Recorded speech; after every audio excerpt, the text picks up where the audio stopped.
The Lagos State Governor, Babajide Sanwo-Olu has launched the long-awaited ride-hailing taxi initiative, codenamed LagRide, with the rollout of the first batch of 1,000 brand-new GAC-branded vehicles.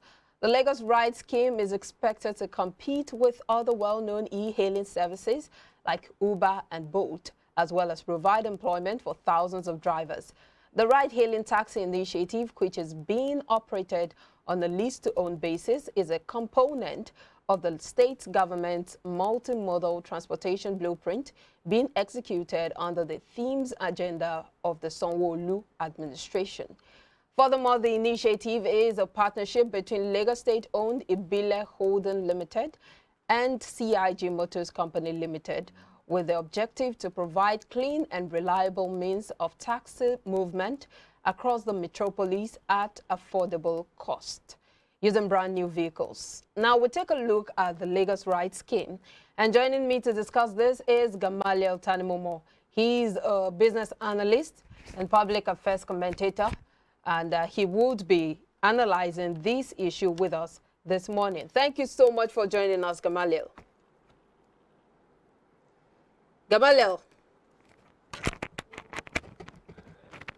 All right, we are trying to link up with Gamaliel, but that would be talking about the Lagos ride-hailing scheme and also what it means for the Lagos economy.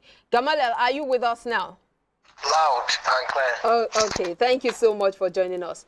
Now, under the new Lagos ride-hailing taxi scheme, operators are required to pay about 1.9 million naira down payment, of which the sum covers the 20% equity of cost of vehicle, the registration, the insurance, and some other things. But I'd like us to assess how affordable this is, because one of the aim or goals of the Lagos State government is to ensure that this is affordable, or it provides a means of employment for the unemployed in Lagos State.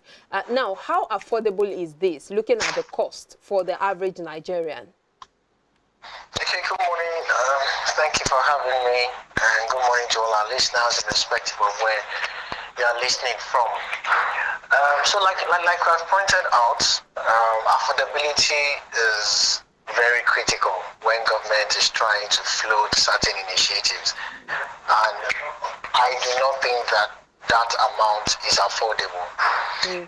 Flipping the narrative a little bit, we hear about the nuance that ease of doing business. But the question is there really the ease of doing business? As a management consultant, statistics says that at least 5 businesses die or fail in the first 5 years of operation. Another 20% fail in the next 2 years. So only about 1% of businesses make it to the 10th year. And it's all around us. How many Dangotes do we have in this country? Just one Dangote. And that is where we are not developing the critical mass of MSMEs and SMEs that should have provided the needed base. So I do not think affordability is there. And beyond that is a sundry duplication of taxes or levies, as it were. Yeah. So in your general view or your general opinion, what do you make of this initiative, this scheme? So again, I expect the government to provide a succor. So look at the BLT buses. The BLT buses is or are a government initiative, and it has been subsidized. I expect the same form of leverage or subsidy when it is coming to this. So if the government is doing something, there should be some form of succor, some form of breather. Maybe you can say, okay, we'll give you a tax break in another 2 to 3 months.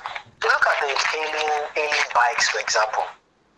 Sometime last year, a friend of mine, I consulted for him during COVID. He had about 10 bikes during COVID. Immediately we eased, the lockdown was eased. He had just less than 2 bikes. And I asked him, okay, what is the problem? He said, too much of levies. As you are moving from the mainland to the island to Ajah, You just see ticket upon ticket. You are going to deliver a cake. Today's your birthday. I want to order for a cake for you. And the delivery is 1,500 and I'm collecting tickets of 20,000 naira. So the guy literally just shot business. And I witnessed daily harassment of alien bikes every day. From local government to local government, the taxes are there. So again, it brings to question the ease of doing business. It brings to question the genuineness of government to encourage entrepreneurs.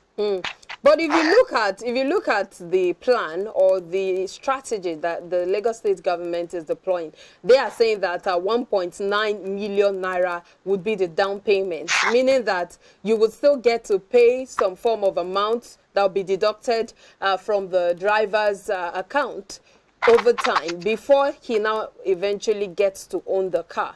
So do you see that as a sustainable way of helping the unemployed out there? So again, it's a good idea. But the question is it sustainable? So if the guy has paid 1.9 million and drives into a park, are we sure that boys or members of the NURTW, otherwise called Agbe, will not come in? But we don't see the NURTW disturbing or giving the other ride-hailing apps or ride-hailing drivers issues. Talking about Uber, Taxify, and they do. I mean, so even if you're driving and then VIO catches you, last man catches you, the odds are too much. It is good if the business model is tweaked properly, yes, but I think the odds of failure are higher than the odds of success. So 1.9 million naira, how many years are you going to pay 1.9 million? And then a mandatory fee of 8,000.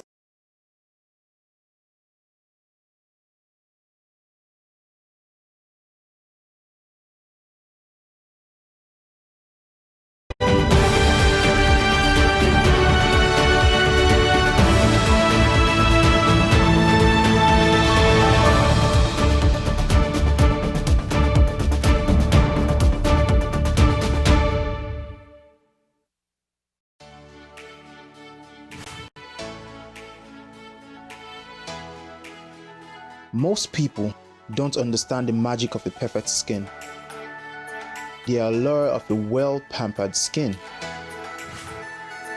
We bounce from skincare products to skincare products, from spa to spa.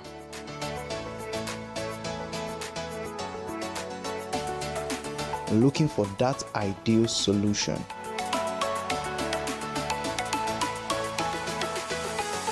I found the solution.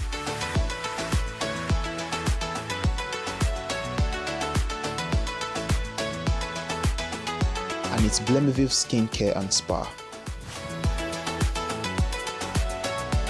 My name is Neil, and I'm proud to be a part of the Blemiville family.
Business owner looking for the right exposure to attract massive clients to your brand?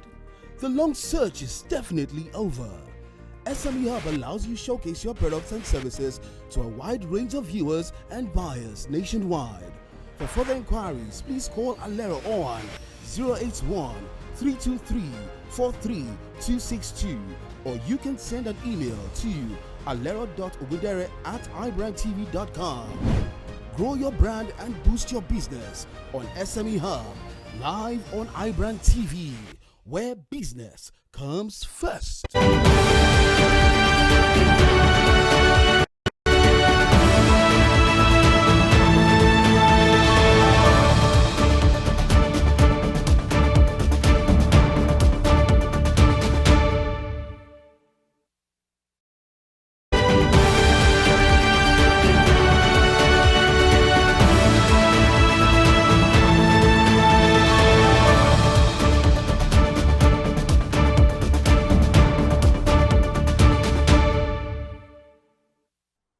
Thank you so much for staying with us. We're still discussing with Gamaliel Tanimomo, talking about the Lagos taxi scheme and how affordable or sustainable it is. And Gamaliel was speaking to us about the sustainability of the program. Thank you so much for staying with us, Gamaliel.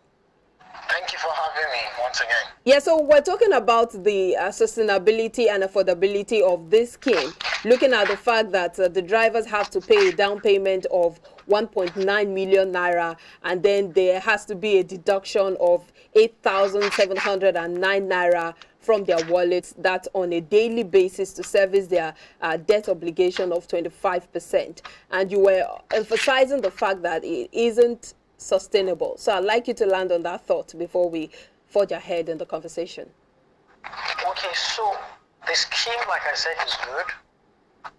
If properly harnessed, it can reduce unemployment.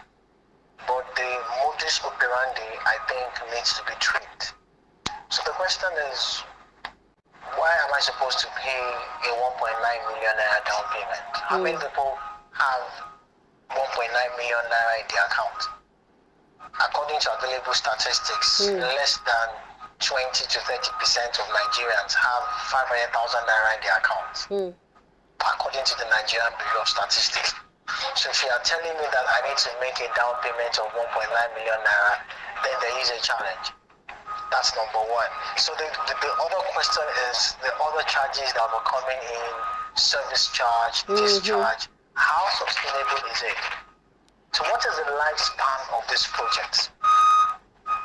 How is the asset, the vehicle, going to be depreciated? How much am I supposed to make on a daily basis? Does it allow flexibility?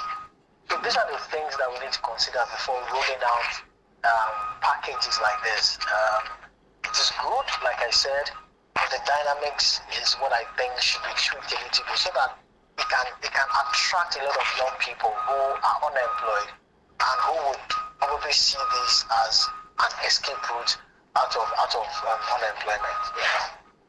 unemployment. Now, the governor of Lagos State, Babajide Sanwo-Olu, said the aim was not to run existing hailing ride operators out of the business, but to offer safer alternative and also clear the roads of rickety cars being used for taxi businesses. We know that those who use these rickety cars are those who probably get their daily income from this, using these cars.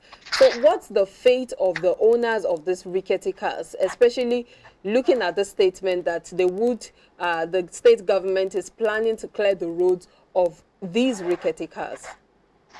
Okay, so I visited Rwanda sometime and I heard Wizkid Ojuelegba album in one of the clubhouses, and I was very excited that I was in Nigeria.